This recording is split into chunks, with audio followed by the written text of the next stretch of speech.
Sino ang tunay na simbolo ng pag-ibig?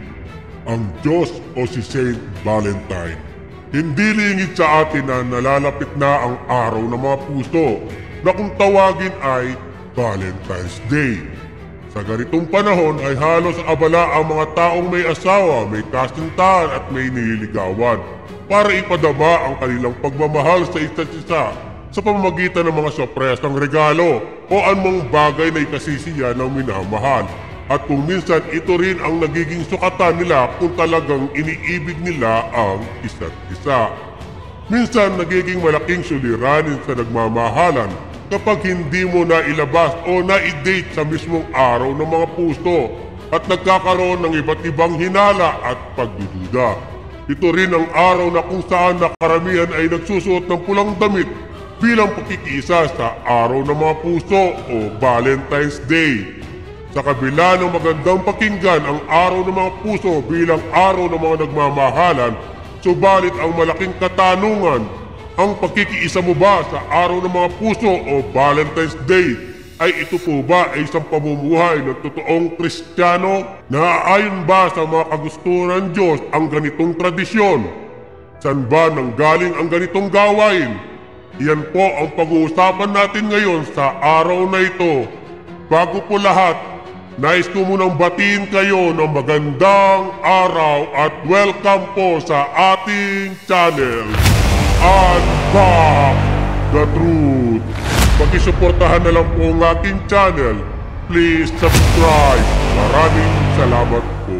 Tuwing sasapit ang Pebrero 14, ito ay nagiging espesyal na araw sa dalawang nagmamahalan o sa taong nagmamahal.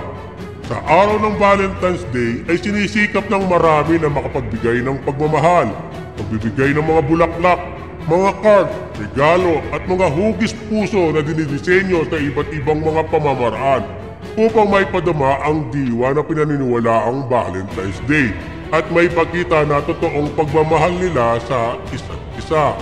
Ang paghahangad din ng marami na magkaroon ng kapartner, kaya sikat si Cupido sa mga larawan sa araw na iyon na may dalang pana.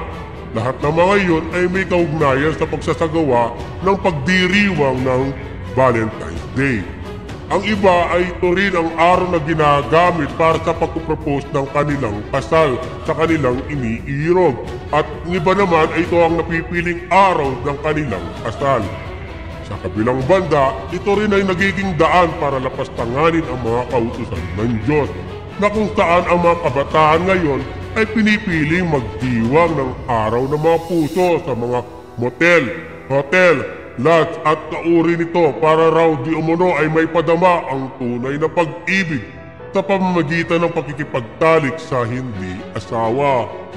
Kaya tuwing nalalapit ang araw ng Valentine's Day, ay mapapansin natin na kabi-kabila ang mga promotion ng mga hotel, motel, lodge at iba pang kauri nito para maakit ang magsing irog na gawin ang bagay na hindi dapat para gawing sukatan kung minamahal nila ang isa't isa. Kaya ang malaking katanungan, masama po ba ang umibig o ipakita ang pag-ibig?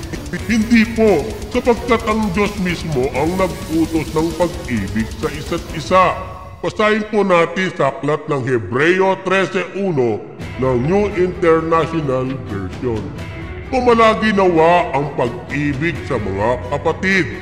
Hindi po masama ang umibig, sapagkat ang Diyos mismo ang nag-utos na mamalagi ang pag-ibig. Subalit wala pong sinasabi na ipakita ang iyong pag-ibig sa araw ng Valentine's Day. Sa makatuwid, ang ibig sabihin na mamalagi ang pag-ibig sa isa't isa ay ang panatilihin ang pagmamahal sa bawat araw at oras at hindi yung piniling araw lamang. Isa ka ba sa mga taong nagdiriwang ng Valentine's Day para ipadama sa isang special na araw sa iyong minamahal?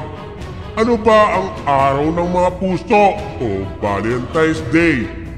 Ang araw ng mga puso o Valentine's Day ay ang pagdiriwang ng kapistahan ni Saint Valentin na ginaganap tuwing Pebrero 14.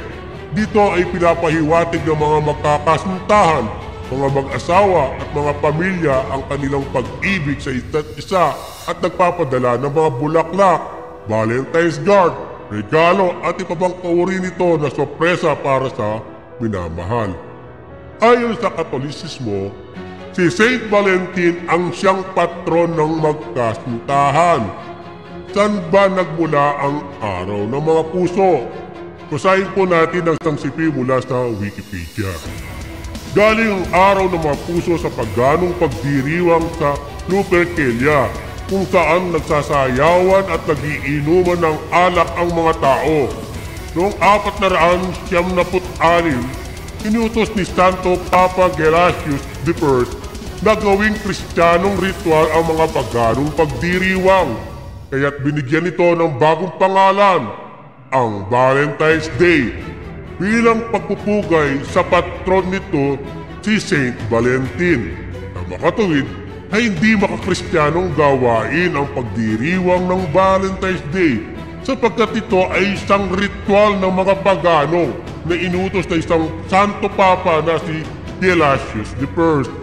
Ano ba ang orihinal na pagdiriwang ng Valentine's Day noong unang panahon? Basahin po natin sa sipi mula sa tiktok.com at History 101. Talaga bang ang araw ng mga puso ang kilalang holiday na iniisip nating lahat? Sinasabi ng kasaysayan, ang mga unang pagtukoy sa araw ng mga puso ay makikita sa sinaunang Romanong pagdiriwang ng Lupercalia. Gayunman, ang pagdiriwang ay hindi katulad na maaari mong asahan. Nagsimula ang kaganapan noong ika-15 siglo ng Pebrero, tradisyonal na paghahain na isang kapuspalad ng kambing at aso. Ang mga Luperci, isang grupo ng mga pari ay kukuha ng isang piraso ng balat mula sa dalawang hayop, ahawakan ito sa kanilang mga noo at ahampasin ng bawat babae sa lugar na iyon. Naisip nila na maaaring makatulong ito sa kanila na magkaroon ng mas maraming sanggol. Ang ika-5 siglo ay dumating sa isang malapit na Pope Gelasius I ay sapat na sa mga pagdiriwang ng Lupercalia at ipinakilala ang Saint Valentine's Day sa lugar nito ng ganoon. Ang Pebrero ay hindi na tungkol sa sakripisyo. Ito ay tungkol sa pag-ibig. Sa parehong oras na simulang ikagdiwang ng mga Norman ang araw ng Galatin. Ang ibig sabihin ng Galatin ay mapagmahal sa mga babae dahil sa kanilang mga katulad na pagbigkas. Madaling makita kung paano nalilito iyon ng mga tao sa St. Valentine's Day. At sa pagkalipas ng panahon, ang holiday ay higit na nagbago sa kung ano ang alam natin na meron ito ngayon. Sa makatuwid, ang orihinal na Valentine's Day ay hindi ukol sa magkasintahan o nagmamahalan, kundi ukol ito sa isang sakripisyong tradisyon upang magkaroon ng maraming sanggol. Subalit dumating ang panahon ay nabago hanggang kung ano ang nakikita natin ngayon. Ibig sabihin ay hindi makakristyanong gawain, kundi gawain ng mga pagano. Ano pa ang kwento tungkol sa pinagmulan ng Valentine's Day? Basahin po natin sa history.com sa pagkaliwat na po sa Pilipino. Ganito po ang nakasulat. Para sa lahat ng katanyagan nito, ang kasaysayan ay hindi nagbibigay sa amin ng anumang Para sa lahat ng katanyagan nito, ang kasaysayan ay hindi nagbibigay sa amin ng anumang mga garantiya tungkol sa mga pinagmulan ng araw ng mga puso. Ngunit alam natin na naglalaman ito ng mga bakas ng sinaunang simbahang Kristiyano sa sinaunang Roma. Ang kaugnayan sa pagitan ng kalagitnaan ng Pebrero at pag-iibigan ay bumalik sa isang paganong pagdiriwang na kilala bilang Lupercalia. Malamang na pinararangalan si Lupa, ang babaeng lobo ng Roma na sumusot kina Romulus at Remus o Paulus para sa kanilang Diyos ng pagkamayabong. Ang kasiyahan ay nagsimula sa isang paghahain ng hayop. Pagkatapos ay ang ritual na paghahampas ng mga kabataang babae ng mga piraso ng balat ng hayop at dugo upang ipagkaloob ang pagkamayabong para sa darating na taon. Noong ika-5 siglo, marahil sa pagsisikat na gawing Kristiyano ang pagganong pagdiriwang, idineklara ni Pope Gelasius ang Pebrero 14 bilang araw ng mga puso. Tungkol naman sa tunay na Saint Valentine, marami umano na nakanonize ng simbahan. Ayon sa alamat, ang isang Saint Valentine, isang mapanlinlang na paring Romano, ay nabuhay noong ika-3 siglo AD sa ilalim ng Emperador Gelasius II. Si Gelasius II ay isang ambisyosong pinuno. Ang kanyang mga pagkikipaglaban ay ang nangangailangan ng napakaraming hukbo ng mga lalaki na iwanan ang kanilang mga kabataang pamilya sa mahabang panahon na nagresulta sa isang militar na kalahating puso at nangungulila. Kaya determinado si Gelasius na pigilan ang pag-ibig mula sa pagsira sa kalooban ng kanyang mga hukbo. Ipinagbawal niya ang pag-asawa. Hindi makataro ang nilabanan ni Padre Valentine ang pagbabawal at sinuway ang emperador na patuloy na nagkakasal sa mga batang manliligaw na lihim. Sa kalaunan ay nahuli ng emperador ang mga aksyon ng pari. Inaresto siya at hinatulan ng kamatayan.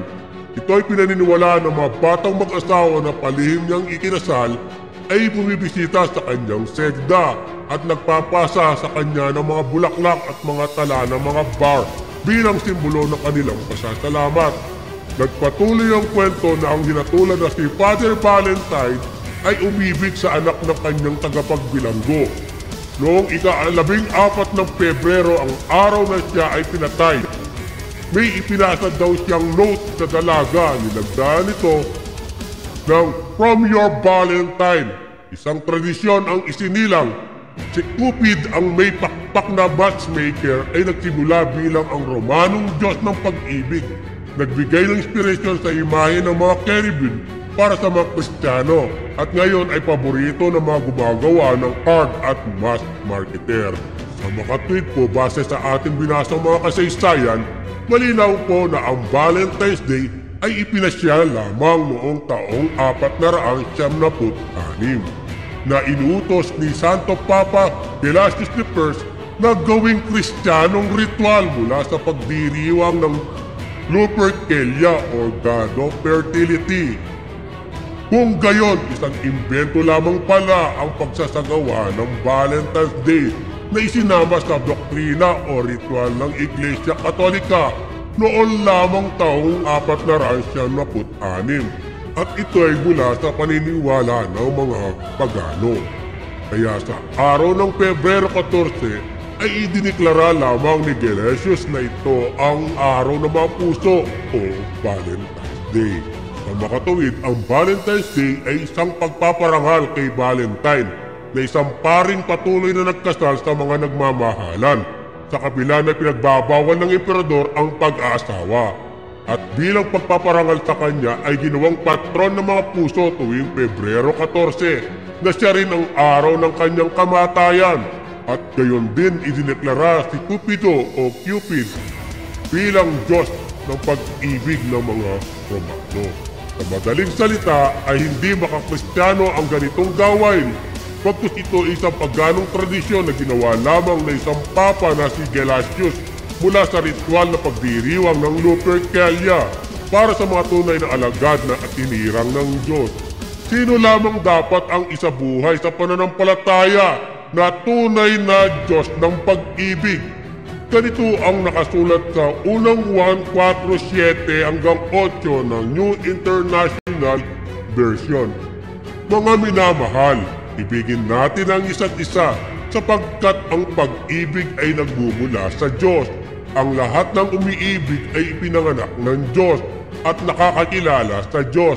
Ang hindi umiibig ay hindi nakakakilala sa Diyos sapagkat ang Diyos ay pag-ibig.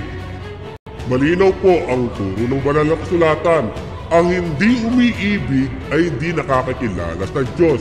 Kaya kung ang pinararangalan mo ay ang Saint Valentine ay siyang kinikilala mong patron ng mga puso, ay tunay nga hindi mo nakikilala ang Diyos at hindi ka umiibig sa Diyos. Maliwanag ang pinagmumulan ng pag-ibig ay ang Diyos. At lahat ng umiibig ay pinanganak ng Diyos na nakakilala sa Kanya.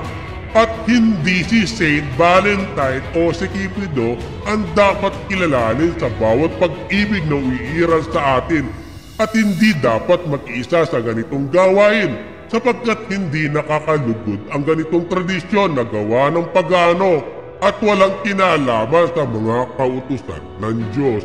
Lalo na mas binibigyan ng pagpapakilala ng simbolo ng pag-ibig ang gawang pagano tulad ni Saint Valentine at ni Cupido kaysa kilalanin ang tunay na Diyos ang pinagmulan ng pag-ibig. Ano ang sabi ng Diyos sa mga tumatangkilik ng gawain ng mga pagano tulad ng Valentine's Day? Basahin po natin ang aklat ng Hosea 2:13 na New International Version. Parurusahan ko siya sa mga araw na nagsunog siya ng insenso para sa mga Baal. Siya'y nagayak ng mga singsing at mga alas at sumunod sa kanyang mga mangingibig. Ngunit ako'y kanyang nilimot, sabi ng Panginoon. Ano po ang sabi ng Panginoon Diyos? Ang sabi ay sumunod sila sa kanilang mangingibig. Ngunit ako'y kanyang nilimot. Maliwanag na imbes na ang Diyos ang dapat alalahanin tuwing sa araw tayo ay umiibig at hindi si Saint Valentine at Cupido ang ating pinararangalan. Ano pa ang sabi ng Diyos sa mga lumilimot sa Kanya? Basahin natin ang Hosea 5:4 ng New International Version. Ang kanilang mga gawa ay hindi nagpapahintulot sa kanila na bumalik sa kanilang Diyos. Ang espiritu ng pakikipagtibay ay nasa kanilang panilo. Hindi nila kinikilala ang Panginoon. Kaya hindi nagagalak ang Diyos lalo na sa pakikipagkaisa ng ganoong gawain, sapagkat ang gayong gawain ay gawain ng mga pagano at hindi iyon ang gawain ng mga tunay na lingkod ng Diyos o gawain ng mga Kristiyano. Basahin po natin ang aklat ng Jeremias 10:2 ng New International Version. Ganito ang sabi ng Panginoon, huwag kayong matuto sa lakad ng mga bansa o masindak sa mga tanda sa langit, kahit na ang mga bansa ay nagsisandak sa kanila. Maliwanag na huwag matuto sa lakad ng mga bansa o makiayon sa gawain o tradisyon ng mga bansa sapagkat hindi naaayon sa kalooban ng Diyos. Maging ang pakikibahagi sa mga tulad nito ay ayaw ng Diyos. Basahin po natin ang aklat ng Ephesians 5:7 ng New King James Version. Huwag maging kabahagi sa kanila. Ano ba ang gusto ng Diyos? Bakit ayaw niyang makibahagi sa ganoong gawain ang kanyang mga lingkod? Basahin po natin sa aklat ng Roma 12:2 ng New King James Version. At huwag kayong umayon sa mundong ito, kundi magbago kayo sa pamamagitan ng pagbabago ng inyong pag-iisip upang mapatunayan ninyo kung ano ang mabuti at kaaya-aya at sakdal na kalooban ng Diyos. Sa makatuwid ay huwag umayon sa mga makamundong gawain, sa halip ay mamuhay sa mga kautusan at kalooban ng Diyos dahil ang mga makamundong gawa ay ilalayo sa katuwiran ng Diyos. Basahin po natin ang aklat ng Deuteronomy 7:4 ng New King James Version. Sapagkat kanilang ihiwalay ang iyong mga anak sa pagsunod sa akin upang maglingkod sa ibang mga Diyos, at ang galit ng Panginoon ay mag-alab laban sa iyo at mabilis kang lilipulin. Kaya ito ang dahilan kung bakit ang mga tunay na lingkod ng Diyos ay hindi nakikibahagi sa gawain o tradisyon ng mga pagano dahil hindi kinalulugdan ng Diyos ang mga makamundong gawain. Kaya kung totoong naniniwala ka sa Panginoon Diyos at naniniwala ka sa ating Panginoong Jesucristo, ay dapat alisin mo sa iyong puso at isipan na si Saint Valentine ang maging simbolo ng araw ng mga puso o pagmamahalan, sapagkat ito ay gawang pagano. Sa halip dapat tumatak sa iyong puso at isipan na ang Diyos lamang ang totoong sumisimbolo ng tunay ng pag-ibig. Basahin po natin ang aklat ng unang 1:4-16 ng New International Version. At para malaman natin at umasa tayo sa pagmamahal ng Diyos sa atin, ang Diyos ay pag-ibig.